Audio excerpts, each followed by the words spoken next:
એક જણો પેટ્રોલ પંપે ગયો, ત્યાં જઈને પંપવાળાને કે ભાઈ 5 રૂપિયાનું પેટ્રોલ આપો. 5 રૂપિયાનું પેટ્રોલ માગ્યું ને એટલે પંપવાળો એની સામું જોવા મળ્યો.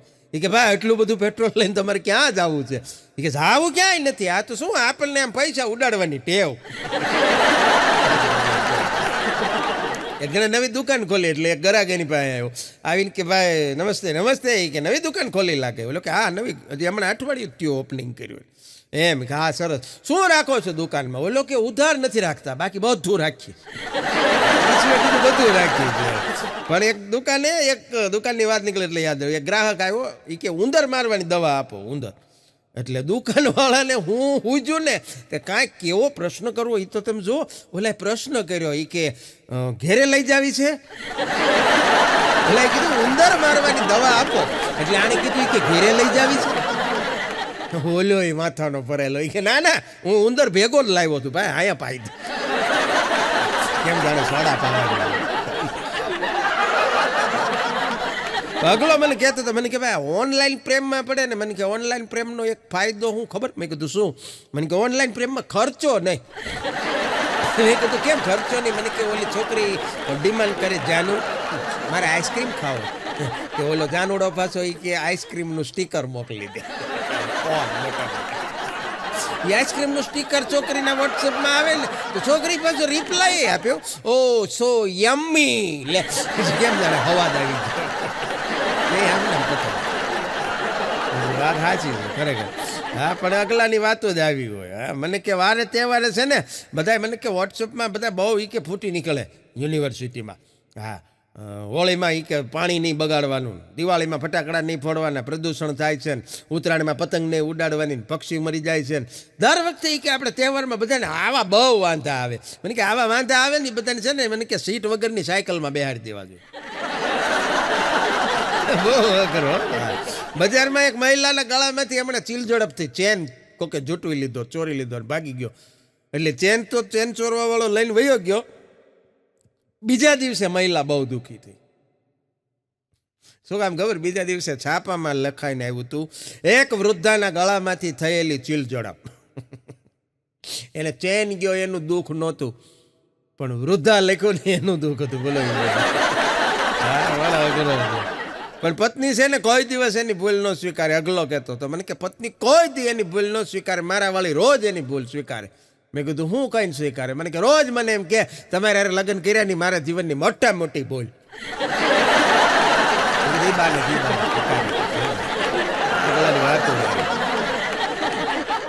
પણ આ બેંક વાળા છે ને હમણાં નવું લાવ્યો. આ બેંક વાળા હાવ નવું લાવે. બોલો એ ફોન કરવા આપણને ઓલા લોનના ફોન કરે તો લોકો ડુ નોટ ડિસ્ટર્બ મૂકી દે એટલે ફોન ન આવે. પણ એ મારા બેટા નવું લાવે. બોલો છોકરીના અવાજમાં ફોન કરાવે. એ કે હલો, એટલે આપણે ફોન ઉપાડીને એટલે આપણને કે જો હું એમ કહું કે હું તમને પ્રેમ કરું છું તો તમે મારા માટે ચાંદ તારા તોડી લાવશો? ત્યાં તો પુરુષ સહજ સ્વભાવ છે, ઓગળી જાય, ડોલમાં ભરવો પડે. એટલે તરત કે હા તોડી આવીશું. એમાં શું? એ કે હું કદાચ તમને એમ કહું કે તમે મારા માટે તાજમહેલ બાંધી આપશો તો બાંધી દેવું. એ કે આપણે તો ઘણી ઓળખાણું છે. એ કે તમે મારા માટે આખી દુનિયાથી લડી જાઓ તો તમે લડી લેશો? એ કે હું તો આમ છો બધાને યારે લડતો હોય, લડી લેવું. અને પછી છોકરી ખાલી એટલું જ બોલે, જો હું તમને એમ કહું ત્યાં છોકરીનો અવાજ કટ થઈ જાય, છોકરો શરૂ થઈ જાય. કે તમે અમારી બેંકમાંથી લોન લેશો? હા ત્યાં લાવીને મૂકી દે, મૂળ મુદ્દા ઉપર આવી જાય.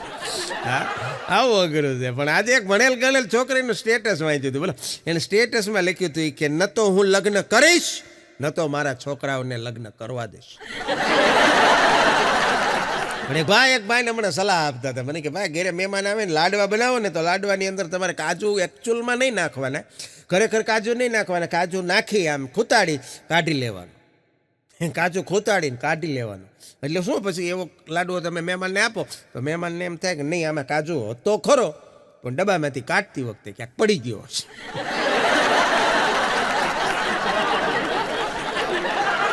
રિક્ષામાં એક છોકરી ખાલી પેસેન્જર તરીકે બેસીને જતી હોય ને આપણે કદાચ પુરુષને જો રિક્ષામાં જવાનું થાય અને છોકરીની બાજુમાં આપણે બેસી, આપણે સામું એવી રીતે જોવે જાણે પોતે કેટરીના કેફ હોય ને આપણે શક્તિ કપૂર. પણ એક મિત્ર છે ને ઉદાસ બેઠો હતો. એટલે બીજા મિત્રએ એને પૂછ્યું કે હે ભાઈ કેમ ઉદાસ બેઠો છો? તો ઓલા મિત્રએ એને કીધું કે શું કરું ભાઈ, પ્રેમમાં દગો મળ્યો. હે એ કે શું કરું ભાઈ, પ્રેમમાં મને દગો મળ્યો. તે ઓલા મિત્રે કીધું તે તને હું એમ હતું કે પ્રેમમાં પગાર મળે એમ.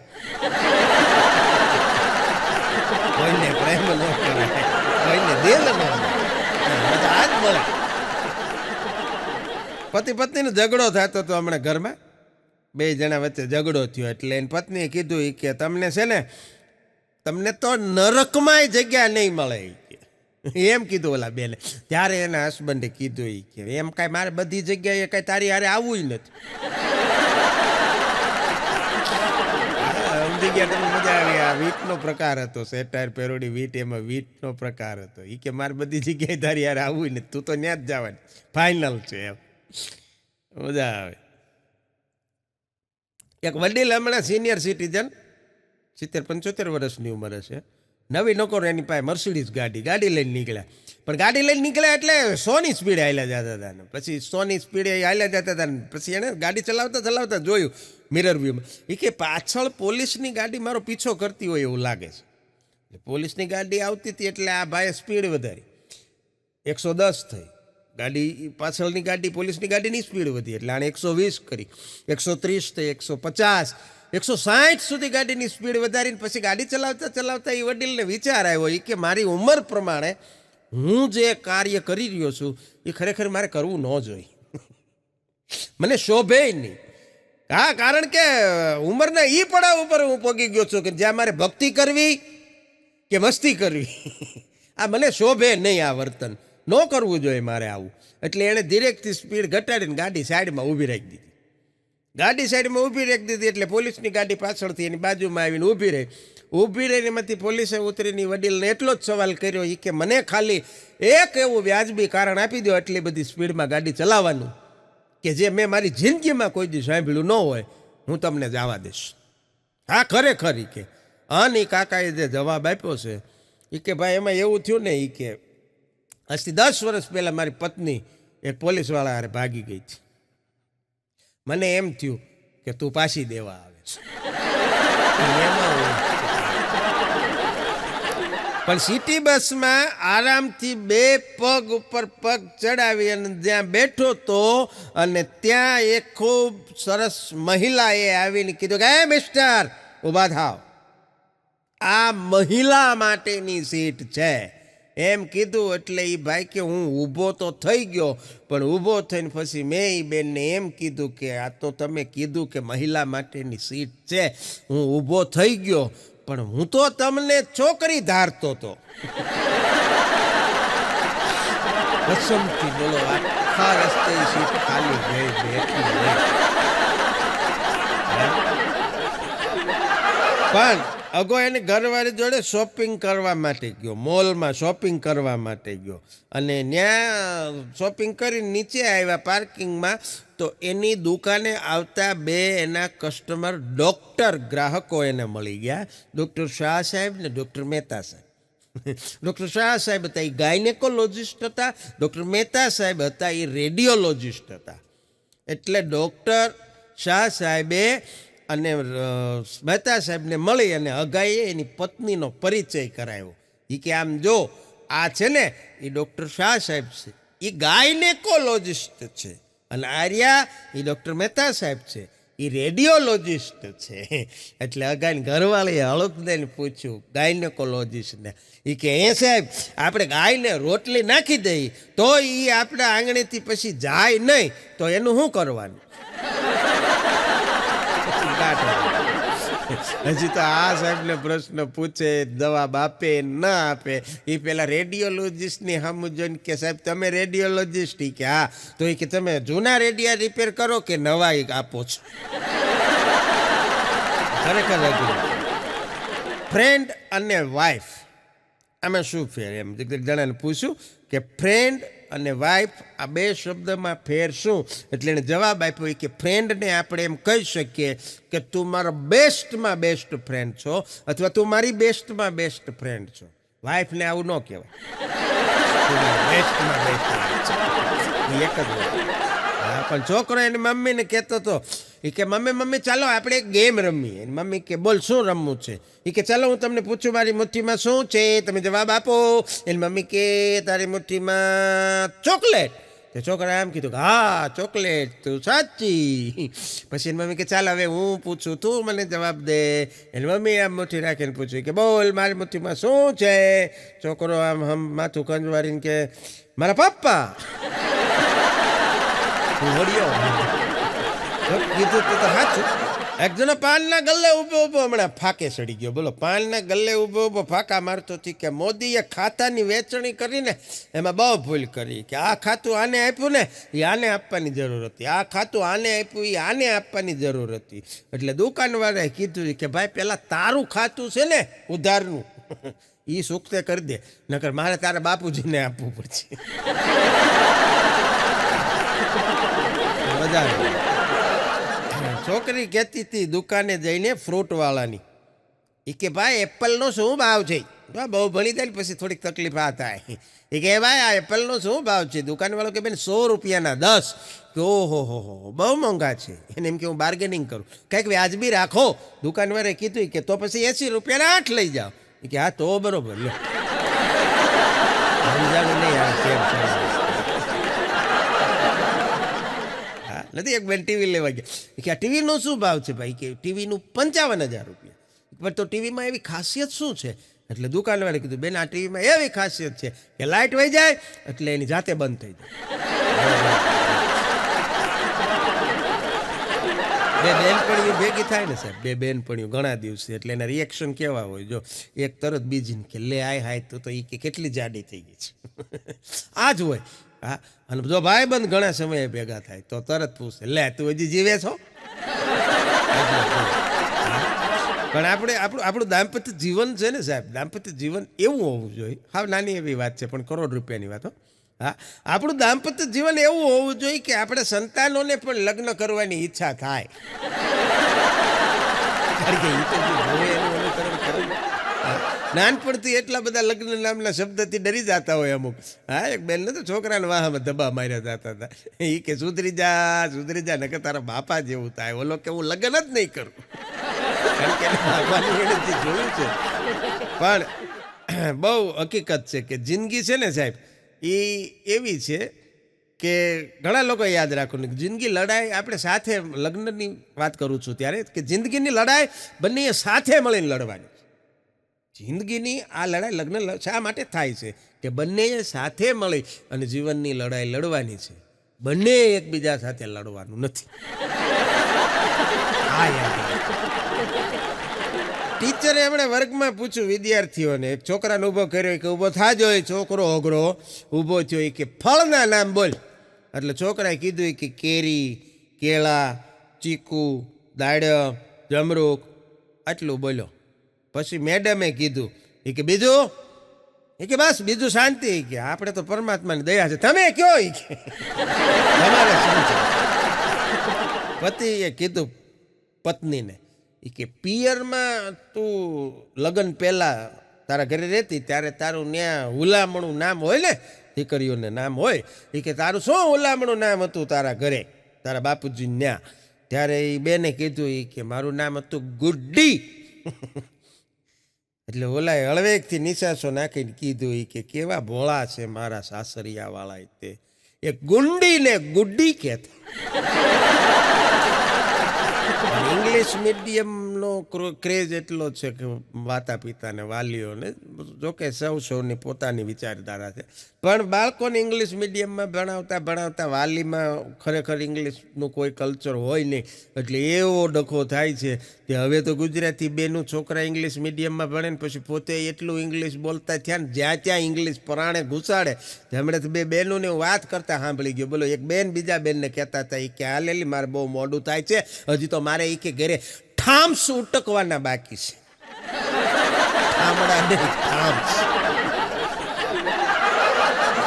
સરકારી ઓફિસની બહાર બોર્ડ માર્યું હતું, સરકારી કચેરીની બહાર બોર્ડ માર્યું હતું, મહેરબાની કરીને અવાજ ના કરો. હેઠે કોકે લખી નાખ્યું નહીતર અમે જાગી જઈશું. અને એક વિદ્યાર્થીએ સ્ટેટસ રાખ્યું હતું કે રિઝલ્ટ પૂછીને અમને શરમાવશો નહીં. રિઝલ્ટ પૂછી અને અમને શરમાવશો નહીં. જો સારું હશે તો સ્ટેટસમાં જ મૂકીને તમને જાણ કરવામાં આવશે. પણ એક દી હકો જ્યારે નિશાળમાં ભણતો ને ત્યારની વાત કરતો હતો. મને કે ભાઈ અટાણે તો તમારે કે નિશાળમાં છોકરાઓને મારવા ઉપર પ્રતિબંધ છે. મેં કીધું હા, અત્યારે તો છોકરાઓને હાથી ન અડાડે. તો મને કે અત્યારના છોકરાઓ તો માર નથી ખાતા, ચાલો માની લીધું કાયદા પ્રમાણે. પણ આપણે તો મને કે ભણી લીધું તો એ માર ધરાઈને માર ખાઈ લીધો. તો પછી એનું કાંઈક વળતરનું સરકારે વિચારવું જોઈએ નહીં. એનું ટેન્શન. એક વાંઢો લોકોને ફરિયાદ કરતો હતો. એ કે લોકો એવું પૂછતા હોય કે આકાશમાં તારા કેટલા છે. વાંઢો કહેતો હતો. એ કે લોકો એકબીજાને એવું પૂછે કે આકાશમાં તારા કેટલા છે. સાલો કોક એવું પૂછો આ ધરતી ઉપર કુંવારા કેટલા છે. પણ તારી યાદ આવે તો તારા મેસેજ વાંચું છું. તારી યાદ આવે તો તારા મેસેજ વાંચું છું. જો તને મળવાનું મન થાય તો મારા દિલને સમજાવું છું. તારી યાદ આવે તો તારા મેસેજ વાંચું છું. જો તને મળવાનું મન થાય તો મારા દિલને સમજાવું છું. અને જો તારો અવાજ સાંભળવાનું મન થાય તો ખહુરિયા કૂતરાને એક પાણો મારું છું. ગાય એની ઘરવાળી કહેતી હતી એ કે શ્વાસ લેવામાં એ કે તકલીફ પડે છે. ઓલે કીધું કે તો લેવાય જ નહીં. જવાબ દેવાની ટેવ. બોલો શ્વાસ નો લે ગુજરી નો. હા, દરેક સમાજમાં છે ને એક વ્યક્તિ એવી હોય. આ સાંભળજો, આ નાની એવી વાત પણ પાછી કરોડ રૂપિયા. દરેક સમાજમાં એક માણસ એવો હોય, એક વ્યક્તિ એવી હોય કે જે અંદરો અંદર બધાને બતાડે. અંદરો અંદર બધાને ઝઘડો કરાવે, અંદરો અંદર બધાને ડખા કરાવે અને પછી પાછું માઇક ઉપર ભાષણ કરે. મારી તો ભાઈ એવી ઈચ્છા છે કે બધા શાંતિને હંપીને હળી મળીને રહે.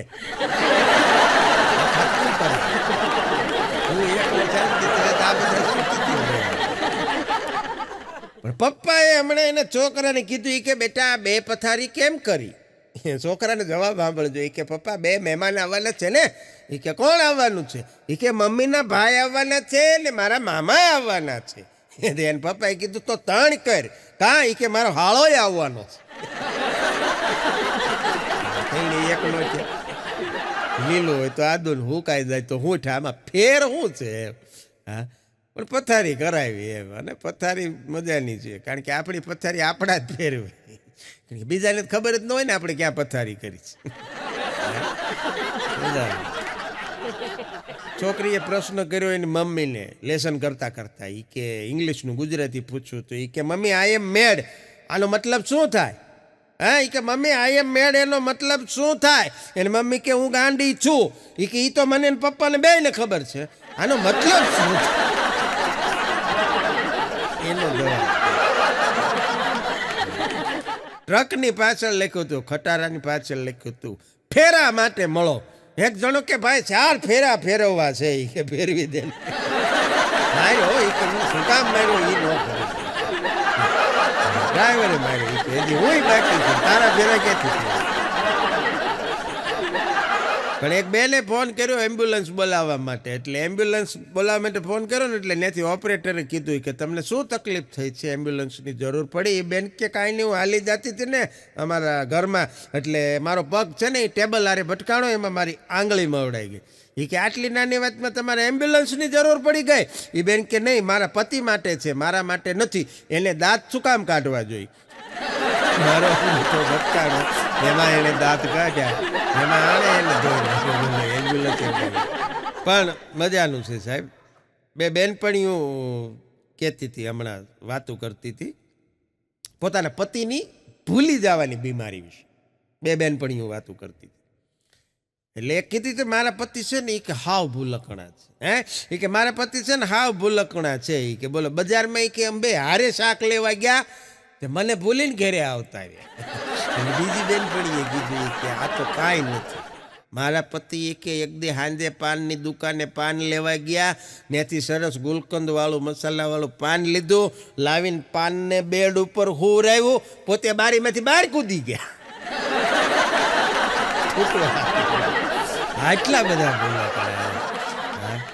પણ બહુ મજાનું છે. નવી પરણેલી સ્ત્રીએ એને પતિને પૂછ્યું કે કદાચ હું એ કે તમારા ઘરે પરણીને આવી છું નવી ને મને કોઈ ઘરના એમ કે ગીત ગા તો મારે શું કરવાનું. એનો પતિ કે ગાઈ દેવાનું. એને ખબર પડે ને એણે કેવડી મોટી ભૂલ કરી છે. आजकल तुम मुस्कुराते बहुत हो, आजकल तुम मुस्कुराती बहुत हो, इसलिए मेरे दिल को भाती बहुत हो, मेरे दिल को भाती बहुत हो।